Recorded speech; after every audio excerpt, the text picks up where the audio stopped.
full-time job, a part-time job, and constantly starting new projects to generate more income, I have become a master of multitasking, and I am here to tell you my 5 tips that allow me to stay productive and manage to keep some balance in my life. So for this video, I think I'm gonna get a coffee and head outside because it's a beautiful morning. Question that I get all the time is, how do I do all of the things that I do? To be honest, it's just kind of been the norm in my life for the last 20 years. So from a young age, I was actually an elite athlete. I took up competitive swimming, and basically through high school, that meant 20 hours a week of training minimum and school full time. And on top of that, I was spending probably about 15 hours a week flipping burgers or working as a cashier. You see, I have parents that instilled in me from a very young age, since I was babysitting age, that basically I needed to earn my own money and be responsible for my own income, even if I was swimming 20 hours a week and going to school full time. So after retiring from swimming, I actually had more time on my hands, so I got another job, put myself through school in Toronto and in Paris. So finally, after years of studying, I got my master's degree, I got a corporate job in an IT company here in Paris, and you would think, Emma, that's it, that's enough, we don't need to work multiple jobs anymore. Absolutely not. Alright, so flash forward to 2024, and I'm about as high up as I'd like to be in this company. So what do? I find other things, including working for my father's company for about 5 or 10 hours a week, and for a few years now, I've actually begun working on my own projects. You could say I do too much, and some say I do, but honestly, I know there's people that do more and there's people that do less. This is just where I'm happy. So to kick things off, here are the 5 things that I do as a fairly busy person to keep me grounded, but also very productive. So first things first, you need to get clear on what matters. Now, some people might call this prioritization. I personally just like to get clear on the objectives and, like I said, what matters. So for me, that looks like every single time I open my laptop for my corporate job, or I hop on a call for my dad's company, or I'm working on this YouTube video.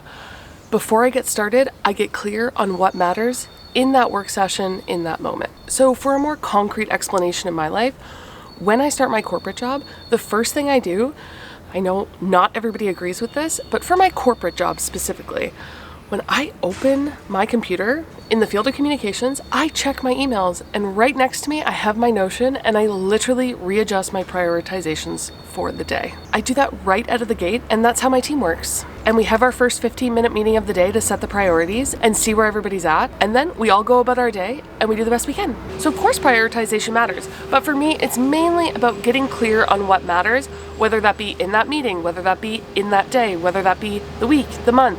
Get clear on what matters and move forward. All right, next up, embracing imperfection. No, that doesn't mean that I don't produce good work, and no, that doesn't mean that I give less in some aspect of my life. It's just about embracing the fact that not absolutely everything needs to be 100%, and not absolutely everything needs to be perfect. Now, I will admit I'm at a stage in my corporate job where I do things, let's say, easily.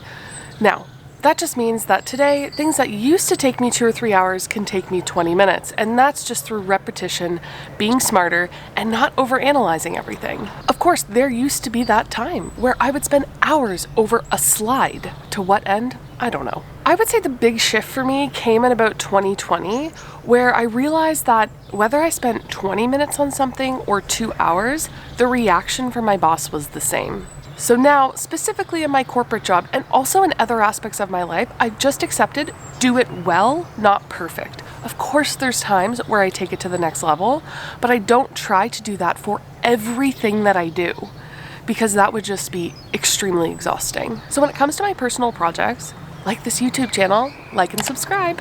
It's a little harder for me not to try to make everything absolutely perfect because I feel like it represents me as a brand. However, if you've been following my vlog series that I've been doing over the last month for the 12-week year challenge, I've really been trying to push myself and even publish a video if it's not absolutely perfect.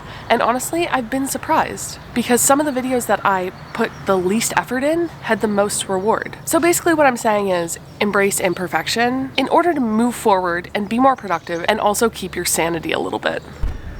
So the third thing on my list is actually taking what I like to call brain breaks. So we know we could all agree that it's 2024 and we all agree mental health is super important. So I saw a reel from another YouTuber and she talked about the LARC 52-17 rule. So basically it just explained that people who take small breaks consistently throughout the day are much more productive than people that just push through. I definitely think there's a difference though between that and people like Andrew Huberman talking about deep work, where you just really push yourself to have 2 or 3 hours of hyper-focused time on one project. I think we can all agree that everything is circumstantial, but I'm going to tell you what works for me. I tend to take what I call brain breaks in the second half of my day. In the morning, I wake up energized with lots of energy, and that slowly fades after lunch. So what I try to do is I either take a coffee break at work, or at home, I completely disconnect, and sometimes I just watch old reruns of Law & Order SVU for half an hour, recharge, and then dive back in. A typical day when I touch all of my projects and all of my jobs looks a little bit like this. First things first, wake up at about 6 a.m. and work on my personal projects like filming this video between about 6 and 9, depending if I go to the office or if I stay at home. And then I work a typical 9 to 6 day. If I am working for my father's company or taking a call, it tends to be after around 7 o'clock p.m. I actually usually take about 30 minutes when I'm switching from personal projects to corporate to my dad's company, because I just need to be able to switch, turn it off, take a break, reset, and then dive into the next one. So on a daily basis, my brain breaks could look like nothing in the morning, a couple in the afternoon, and then in the evening, just going to bed and shutting down at like 9:30 to relax, have a good sleep, and start all over again the next day. All right, so next up, let's find a spot to talk about scheduling.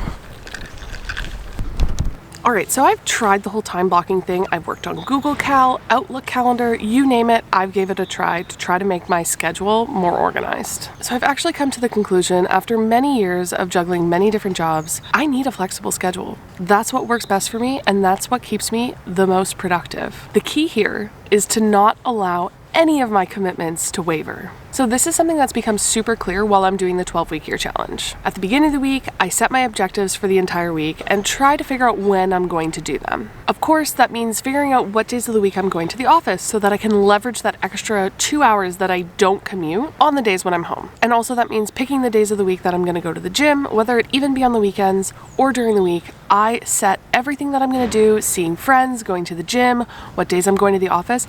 I figure that all out Friday before the following week, or for sure on the Sunday. Of course, I've learned that life gets in the way, and this is where being flexible is super vital. I don't want to say no to opportunities. I want to be able to spontaneously grab a drink on a terrace when the sun's out in Paris, and sometimes I need to sleep in past 5 or 6. So I do have to then make up for that and work in the evening, which is when I've said I'm not at my best. But I made that decision, I made that commitment. For me, the important thing with scheduling is remain flexible, but also remain committed. And one lesson I've learned time and time again is if it matters, you will find time. All right, last up, time for self-care and loved ones. I know, seems obvious, right? But if you want to have it in your life, you have to make time for it.